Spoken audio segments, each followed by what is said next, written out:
Hello મિત્રો, ગુણોત્તર વિશ્લેષણ યુનિટના આજે લેક્ચર 9 માં આપણે વધુ એક એક્ઝામ્પલ સોલ્વ કરવા જઈ રહ્યા છીએ.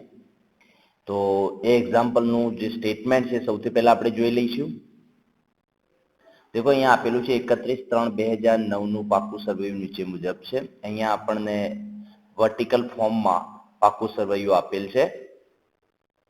સાથે સાથે વધારાની માહિતીમાં વેચાણ, વેચેલ માલની પડતર, ચોખ્ખો નફો એટલે કે નફા નુકસાનની કેટલીક વિગતો આપેલી છે અને વધુમાં કહ્યું છે કે ઉપરોક્ત બાબતો પરથી નીચેના ગુણોત્તરો ગણો. ચલો, હવે સૌથી પહેલા આપણે પહેલો ગુણોત્તર ગણવો છે ચોખ્ખા નફાનો ગુણોત્તર. તો આપણું એનું સૂત્ર શું રહેશે? ચોખ્ખો નફો ભાગ્યા વેચાણ ગુણ્યા 100. ચોખ્ખો નફો આપણો કઈ લઈએ છીએ? તો કરવેરાની જોગવાઈ કર્યા બાદનો. તો અહીંયા આપેલું છે દેખો વ્યાજ અને કરવેરાની જોગવાઈ પછીનો. તો એ ચોખ્ખો નફો અહીંયા આપેલો છે. તો એક કામ આપણું સરળતાથી પૂરું થઈ ગયું. બીજી આપણે શાની જરૂર હોય છે? વેચાણ. તો વેચાણ પણ આપેલું છે. તો આપણે ડાયરેક્ટલી એ જવાબ શોધી શકીએ. તો સૌથી પહેલો આપણો ગુણોત્તર લખી દઈએ છીએ ચોખ્ખા નફાનો ગુણોત્તર. એનું સૂત્ર રહેશે ચોખ્ખો નફો ભાગ્યા વેચાણ ગુણ્યા 100. વાત રહી ચોખ્ખા નફાની, તો ચોખ્ખો નફો કેટલો છે? 2,50,000 અને વેચાણ કેટલું છે? 20 લાખ.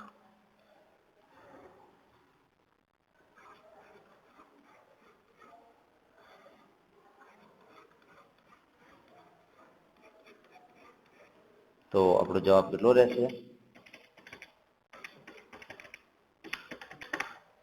12.5%. મતલબ એ થયો કે ચોખ્ખા નફાનો દર કેટલો છે? 12.5% વેચાણ પર. તો જો આમાં કઈ ખાસ નવું આપણે કરવાનું હોતું નથી, એક જ બાબત જરૂરી છે, એ છે તમને સૂત્રો યાદ હોવા જોઈએ. બીજા ગુણોત્તર તરફ આગળ વધીએ તો એ છે બીજો ગુણોત્તર છે આપણો સ્ટોક ચલન દર. તો એનું સૂત્ર લખી દઈએ પહેલા. દેખો 2 નંબરમાં સ્ટોક ચલન દર. તો સ્ટોક ચલન દરનું સૂત્ર છે વેચેલ માલની પડતર ડિવાઇડેડ બાય સરેરાશ સ્ટોક. આ એનું સૂત્ર છે. વેચેલ માલની પડતર આપણને આપેલી છે તો જોઈ લઈએ. દેખો આપેલી છે વેચેલ માલની પડતર કેટલી છે? 8 લાખ રૂપિયા. એક કામ થઈ ગયું. એના પછી છે સરેરાશ સ્ટોક.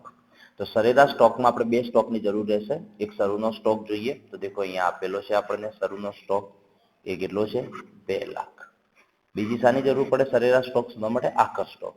તો આપણને જે પાકા સર્વેમાં આપેલ જે સ્ટોક રહેશે એ કયો સ્ટોક રહેશે? આખર સ્ટોક. તો એ પણ આપેલો છે. તો જરૂરી તમામ વિગતો આપેલી છે. તો એક કામ કરીએ છીએ પહેલા વેચેલ માલની પડતર તો આપેલી છે, પરંતુ સરેરાશ સ્ટોક આપણે શોધવાનો રહેશે. તો એને શોધી લઈએ છીએ.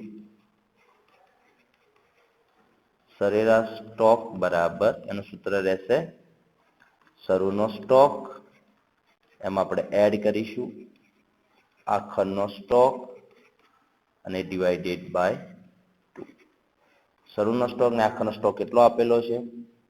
દેખો શરૂનો સ્ટોક આપેલો છે આપણને 2 લાખ અને પાકા સર્વેમાં આખરનો સ્ટોક આપેલો છે 6 લાખ. શરૂનો સ્ટોક છે 2 લાખ, આખર સ્ટોક આપેલો છે 6 લાખ ડિવાઇડેડ બાય 2. 6 અને 2 8, 8 ભાગ્યા 2 એટલે કેટલા જવાબ આવશે? 4 લાખ. ચલો એક કામ ક્લિયર થઈ જાય છે અહીંયા આપણું. હવે સરેરાશ સ્ટોકનો જવાબ મળી ગયો આપણને 4 લાખ. વાત રહે છે અહીંયા વેચેલ માલની પડતર. એ તો આપેલી છે. વેચેલ માલની પડતર કેટલી છે? 8 લાખ. તો એ આપણે લખી દઈએ છીએ વેચેલ માલની પડતર 8 લાખ. જવાબ આવશે તમારો 2 યાની 2 વખત. તો આપણો જવાબ છે જેને આપણે ટાઈમ્સમાં વખતમાં લખીએ છીએ. એનો મતલબ એ થાય છે કે સ્ટોકનું રોટેશન વર્ષમાં કેટલી વખત થાય છે? 2 વખત. તો આ સરળ જવાબ છે. ચલો આગળ વધીએ છીએ 3 નંબરના આપણા ગુણોત્તર તરફ. તો 3 નંબરનો ગુણોત્તર છે ગિયરિંગ ગુણોત્તર.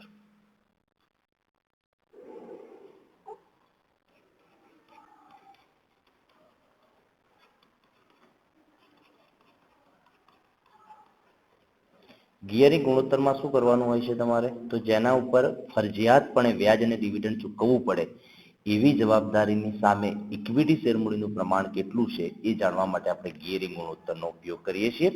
તો એના અંદર આપણે લઈએ છીએ પ્રેફરન્સ શેરમૂડી, એમાં એડ કરીશું ડિબેન્ચર્સ ડિવાઇડેડ બાય ઇક્વિટી શેરમૂડી ગુણ્યા 100. વાત રહી પ્રેફરન્સ શેરમૂડી અને ડિબેન્ચરની, તો આપણે જોઈ લઈએ છીએ કેટલા આપેલા છે પ્રેફરન્સ શેરમૂડી અને ડિબેન્ચર આખા સરવૈયામાં. ચલો, પ્રેફરન્સ શેરમૂડી કેટલી છે? 5 લાખની છે અને ડિબેન્ચર કેટલા છે? 10 લાખના છે. બરાબર. એ સિવાય આપણે બીજી કોઈ એવી જામીનગીરી નથી કે જેના ઉપર ફરજિયાત વ્યાજ અથવા ડિવિડન્ડ ચૂકવવું પડે. તો પ્રેફરન્સ શેરમૂડી છે 5 લાખ, ડિબેન્ચર કેટલા છે? 10 લાખ અને ઇક્વિટી શેરમૂડી કેટલી છે? 25 લાખ. ચલો, એનો દરેકનો જવાબ લખી દઈએ. પ્રેફરન્સ શેરમૂડી છે 5 લાખ, ડિબેન્ચર કેટલા છે? 10 લાખ, ઇક્વિટી શેરમૂડી કેટલી છે? 25 લાખ ને ગુણ્યા 100. 10 ને 5 15 લાખ ભાગ્યા 25 લાખ ગુણ્યા 100. તો એનો જવાબ પ્રમાણ કેટલું આવશે? 60%. એનો મતલબ એ થાય છે કે પ્રેફરન્સ શેરમૂડી અને ડિબેન્ચર એનું પ્રમાણ ઇક્વિટી શેરમૂડીની કમ્પેરમાં કેટલું છે? તો એ છે 60%. તો આ પ્રમાણે આપણે જવાબ શોધી શકીએ છીએ. એકદમ સરળ વસ્તુ છે. બીજી વસ્તુ તમને બતાવી શકું છું અહીંયા કે પ્રેફરન્સ શેરમૂડી પ્લસ ડિબેન્ચર. બીજું, આમાં લાંબા ગાળાની લોન હોય તો પણ આપણે એનો સમાવેશ કરીશું, કારણ કે એના પર આપણે ફરજિયાતપણે વ્યાજ ચૂકવવાનું હોય છે. તો જેના પર ફરજિયાતપણે વ્યાજ ચૂકવવાનું હોય અથવા તો ડિવિડન્ડ ચૂકવવાનું છે એની સાપેક્ષમાં ઇક્વિટી શેરમૂડીનું પ્રમાણ કેટલું છે એ આપણે અહીંયા જાણી શકીએ. તો અહીંયા પ્રેફરન્સ શેરમૂડી અને ડિબેન્ચરનું પ્રમાણ ઇક્વિટી શેરમૂડીના પ્રમાણમાં કેટલું છે? 60% છે. ચલો, વધારે આપણે જે નવો એક ગુણોત્તર લઈએ છીએ એ છે સંચાલન ગુણોત્તર. 4 નંબરમાં આપણે જઈશું સંચાલન ગુણોત્તર. તો સૂત્ર અગત્યનું છે. સૂત્ર લખી દઈએ છીએ વેચેલ માલની પડતર. સંચાલન ગુણોત્તર છે એટલે એના અંદર એડ કરીશું સંચાલન ખર્ચા,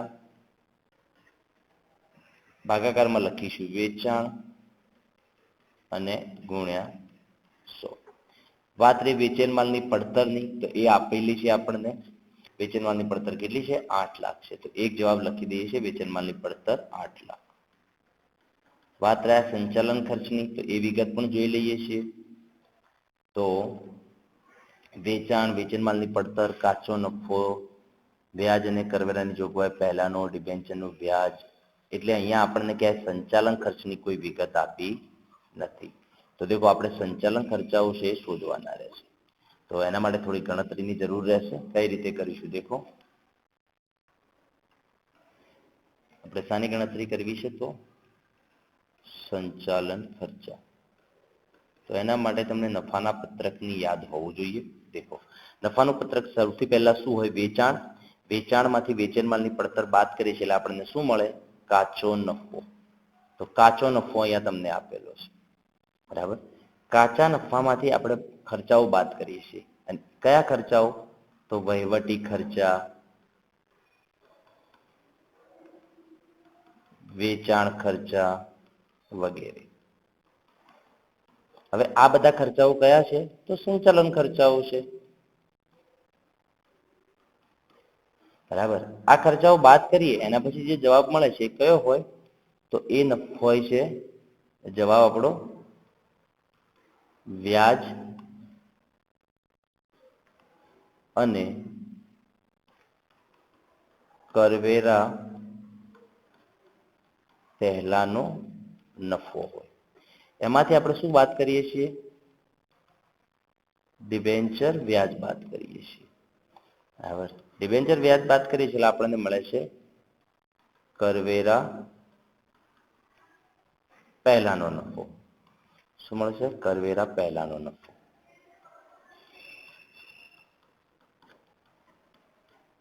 જે વ્યાજ કરવેરા પહેલાનો હતો એમાંથી વ્યાજ બાદ કરી દઈએ એટલે હવે શું વધ્યું? કરવેરા પહેલાનો. હવે આપણે જોઈએ, દેખો કે કાચો નફો કેટલો તમને આપેલો છે?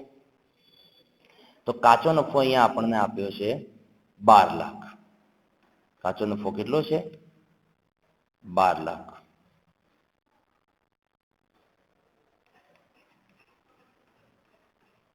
પછી વહીવટી વેચાણ ખર્ચ આવું કશું કઈ આપ્યું નથી. ચલો વ્યાજ અને કરવેરા પહેલાનો નફો કેટલો આપેલો છે એ જોઈ લઈએ. તો એ પણ આપણને અહીંયા આપેલો છે. વ્યાજ અને કરવેરાની જોગવાઈ પહેલાનો નફો કેટલો છે? 6 લાખ. તો એ આપણે લખી દઈએ છીએ 6 લાખ. એ અહીંયા છે 6 લાખ. ચલો ઓકે. એક કોમન વસ્તુ થઈ ગઈ અહીંયા કે જો કાચો નફો 12 લાખ હોય અને વ્યાજ કરવેરા પહેલાનો નફો 6 લાખ હોય તો વહીવટી ખર્ચા, વેચાણ ખર્ચા વગેરે જે ખર્ચાઓ છે, સંચાલન ખર્ચાઓ કેટલા થઈ જશે? અહીંયા 6 લાખ. ઓકે. હવે વાત કરીએ ડિબેન્ચર વ્યાજની. તો એના અંદર કઈ પરિસ્થિતિ છે દેખો. તો અહીંયા તમને આપેલું છે ડિબેન્ચર વ્યાજ. અહીંયાથી આપણે આરામથી શોધી શકીએ. 10% ડિબેન્ચર કેટલા છે? 10 લાખના છે. 10 લાખના 10% પ્રમાણે ડિબેન્ચર વ્યાજ ગણીએ તો કેટલું થાય? 1 લાખ થાય. કેટલું થશે ડિબેન્ચર વ્યાજ? 1 લાખ. ચલો ડિબેન્ચર વ્યાજ જો 1 લાખ થાય તો અહીંયા જવાબ કેટલો આવે? કરવેરા પહેલાનો નફો 5 લાખ. હવે મને બતાવો અહીંયા કે આપણે સંચાલન ખર્ચામાં કયા કયા ખર્ચાઓ લેવાના હોય છે. તો વહીવટી ખર્ચા, બીજું આપણે એમાં એડ કરીએ છીએ વેચાણ વિતરણ ખર્ચા, ત્રીજું એડ કરીએ છીએ નાણાકીય ખર્ચા. તો તમારો આ જે 6 લાખનો જવાબ છે એમાં વહીવટી ખર્ચા, વેચાણ ખર્ચા, અન્ય ખર્ચાઓ બધા આવી જશે. તો એ કેટલા થયા? વહીવટી ખર્ચા અને વેચાણ ખર્ચા એ બંનેનું ટોટલ થયું 6 લાખ. નાણાકીય ખર્ચા એટલે તમે કોઈ પણ પ્રકારનું વ્યાજ ચૂકવો છો અથવા તો એ સિવાયના કોઈ પણ નાણાકીય ખર્ચ છે તો એ. તો આ જે ડિબેન્ચર વ્યાજ છે એ શું કહેવાય? નાણાકીય ખર્ચનો જ ભાગ છે અને કેટલો છે? 1 લાખ. ટોટલ જોવા જઈએ તો અહીંયા સંચાલન ખર્ચાઓ કેટલા થશે? 7 લાખ. હવે એના પરથી તમને એક બીજું સૂત્ર પણ હું બતાવી દઉં છું કે સંચાલન ખર્ચા એટલે શું. તો સરળ શબ્દોમાં બતાવું તમને. હવે મેઇન વસ્તુ તો કાચો નફો માઇનસ કરવેરા પહેલાનો નફો. શું લઈએ છીએ? કરવેરા પહેલાનો નફો. ચલો કાચો નફો આપણા દાખલામાં કેટલો છે? તો અહીંયા આપણે લખેલો જ છે 12 લાખ. અને બીજું આપણે શું લઈએ છીએ? કરવેરા પહેલાનો નફો. તો એ કેટલો છે? 5 લાખ. તો સીધો તમને જવાબ મળી જશે. સંચાલન ખર્ચાઓ કેટલા આવી જશે? 7 લાખ. તો આ રીતે તમે બંને રીતે પણ સંચાલન ખર્ચનો જવાબ મેળવી શકો છો. તો આપણે યાદ રાખવાનું છે કે સંચાલન ખર્ચ કઈ રીતે શોધી શકાય, સંચાલન ખર્ચમાં કયા ખર્ચાઓ આપણે આવરી લેવાના હોય છે વગેરે. બરાબર. આપણે અહીંયા સંચાલન ખર્ચમાં નાણાકીય ખર્ચાઓ લઈએ છીએ. અમુક ઓથરો અથવા તો અમુક કોઈ અન્ય કોઈ બુકમાંથી તમે જ્યારે એક્ઝામ્પલ સોલ્વ કરતા હશો તો કદાચ એવું પણ બની શકે કે એ લોકો નાણાકીય ખર્ચને સંચાલન ખર્ચનો હિસ્સો માનતા નથી. આપણે અહીંયા નાણાકીય ખર્ચ એ સંચાલન ખર્ચનો ભાગ છે એ રીતે જોઈએ છે. તો સંચાલન ખર્ચાઓ મળી ગયા. કેટલા થયા? 7 લાખ. ચલો તો સંચાલન ખર્ચાઓ થઈ ગયા 7 લાખ. વાત રહી વેચાણની. તો વેચાણ તો અહીંયા આપણને આપેલું જ છે. કેટલા રૂપિયા હતું વેચાણ? તો વેચાણ છે આપણું અહીંયા 20 લાખ. તો વેચાણ લખી દઈએ છીએ 20 લાખ અને ગુણ્યા 100. તો શું થશે? 8 અને 7 15 લાખ ભાગ્યા 20 લાખ ગુણ્યા 100. એટલે તમારો જવાબ આવશે 75%. કેટલો આવશે જવાબ? 75%. તો આ તમારો જવાબ છે જે આપણને સંચાલન ગુણોત્તરની ટકાવારી શું કરે છે વેચાણ ઉપર. તો આ પ્રમાણે આપણે સોલ્વ કરવાનું હોય છે. આગળ જોઈએ છીએ હવે આપણા વધુ જે ગુણોત્તરો છે એમાં. તો એમાં નવો ગુણોત્તર છે હવે ચાલુ ગુણોત્તર. તો સૌથી સરળ છે ચાલુ ગુણોત્તર. 5 નંબરમાં ચાલુ ગુણોત્તર. તો ચાલુ ગુણોત્તરનું સૂત્ર હોય છે ચાલુ મિલકતો ડિવાઇડેડ બાય ચાલુ દેવા. ચાલુ મિલકતો. તો ચાલુ મિલકતોનું પ્રમાણ કેટલું છે? પાકા સરવાળામાં જોઈએ તો દેખો અહીંયા તો સરસ રીતે આપણને ઇન્ફોર્મેશન એરેન્જ કરીને આપી છે. ચાલુ મિલકતો સ્ટોક, દેવાદાર, બેંક સલક, લેણી હુંડી ડાયરેક્ટલી ચાલુ મિલકતો કેટલી છે? 18 લાખ. ચાલુ દેવા લેણદારો દેવી હુંડી, ચાલુ દેવા કેટલા છે? 6 લાખ. તો બંને કામ આપી દીધા છે આપણને, એક પણ ગણતરી કરવાની જરૂર નથી. ચાલુ મિલકતો 18 લાખ છે અને ચાલુ દેવા કેટલા છે? 6 લાખ. 6 તરી 18 લાખ એટલે પ્રમાણ આવશે 3:1, એટલે કે ચાલુ મિલકતોનું જે પ્રમાણ છે એ ચાલુ દેવા કરતા કેટલા ગણું છે? 3 ગણું છે. તો આ પ્રમાણે આપણે સરળતાથી જવાબ શોધી શકીએ. તો આ તમારો જવાબ છે. બરાબર. તો એટલું બધું અઘરું કામકાજ છે નહીં ચાલુ ગુણોત્તરમાં, સરળતાથી આપણે કામ કરી શકીએ. વધુ ગુણોત્તર જોઈએ છે તો એ છે ઇક્વિટી શેર મૂડી પર વળતરનો દર.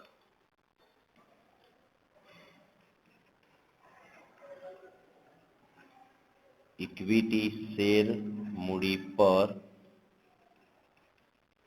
વળતરનો દર. તો એનું સૂત્ર શું રહેશે? ઇક્વિટી શેર મૂડી પર વળતરનો દર તો કે કરવેરા બાદનો નફો minus preference dividend divided by equity share મૂડી ગુણ્યા 100. ચલો, કરવેરા બાદનો નફો કેટલો છે? આપેલો છે આપણને અહીંયા. ચોખ્ખો નફો વ્યાજ અને કરવેરાની જોગવાઈ પછીનો કેટલો છે? 2,50,000 છે. એક જવાબ આપણને મળી ગયો 2,50,000. વાત રહી પ્રેફરન્સ ડિવિડન્ડ. તો એના માટે આપણે જોઈએ, દેખો અહીંયા પ્રેફરન્સ શેર મૂડી કેટલી છે? તો 10% પ્રેફરન્સ શેર મૂડી 5 લાખ. તો 5 લાખ શેર મૂડીના 10% પ્રમાણે ડિવિડન્ડ કેટલું થશે? 50,000. બરાબર. 5 લાખના 10%. તો ડિવિડન્ડ અહીં થયું 50,000. વાત રહી ઇક્વિટી શેર મૂડીની. તો ઇક્વિટી શેર મૂડી કેટલી છે? તો સૌથી પ્રથમ આપેલી છે આપણને 25 લાખ. તો ઇક્વિટી શેર મૂડી મળી ગઈ આપણને અહીંયા 25 લાખ.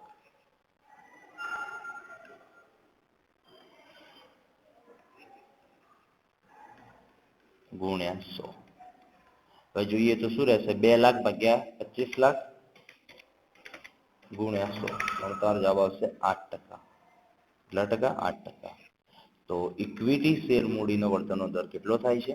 8%. તો આ પ્રમાણે આપણે જવાબ શોધી શકીએ છીએ. એના પછીનો નેક્સ્ટ ગુણોત્તર જોઈએ છીએ તો એ છે દેવાદાર ગુણોત્તર. વર્ષના 360 દિવસો લેવાના છે. બરાબર. તો એમાં જોઈએ છીએ એકદમ સરળ વસ્તુ છે. દેવાદાર ગુણોત્તર એટલે કે એનું સૂત્ર આવશે દેવાદારો પ્લસ લેણી હુંડી ભાગ્યા કયું વેચાણ આવશે? ઉધાર વેચાણ ને ગુણ્યા વર્ષના દિવસો. ચલો, દેવાદાર અને લેણી હુંડી જોઈ લઈએ કેટલી આપેલી છે. તો દેવાદારો આપેલા છે આપણને 2 લાખ અને લેણી હુંડી આપેલી છે 1 લાખ. તો એ લખી દઈએ છીએ. દેવાદારો કેટલા છે? 2 લાખ. લેણી હુંડી છે 1 લાખ. વર્ષના દિવસો કેટલા લેવાના છે? 360. વાત આવે છે ઉધાર વેચાણ. તો લખેલું છે વેચાણ ટોટલ 20 લાખ છે, એમાંથી 40% રોકડ વેચાણ છે. જો 40% રોકડ વેચાણ હોય તો 60% શું થશે? ઉધાર વેચાણ થશે. 20 લાખના જો 60% કરવામાં આવે તો કેટલા થશે? 12 લાખ. એટલે ઉધાર વેચાણ આપણને મળી ગયું સરળતાથી. સીધું જ કેટલું થઈ જશે? ઉધાર વેચાણ 12 લાખ. ઉધાર વેચાણ થઈ જશે આપણું 12 લાખ. જવાબ શું આવશે? તો 3 લાખ ભાગ્યા 12 લાખ ગુણ્યા 360. જવાબ આવશે 90 દિવસો. એનો મતલબ એ થાય છે કે આપણી જે પણ ઉઘરાણી છે એ કેટલા દિવસોમાં આપણને પરત મળે છે? 90 દિવસોમાં. ઉધાર વેચાણ કર્યાના 90 દિવસ પછી આપણને આપણી ઉઘરાણી અહીંયા મળે છે એવું કહી શકાય.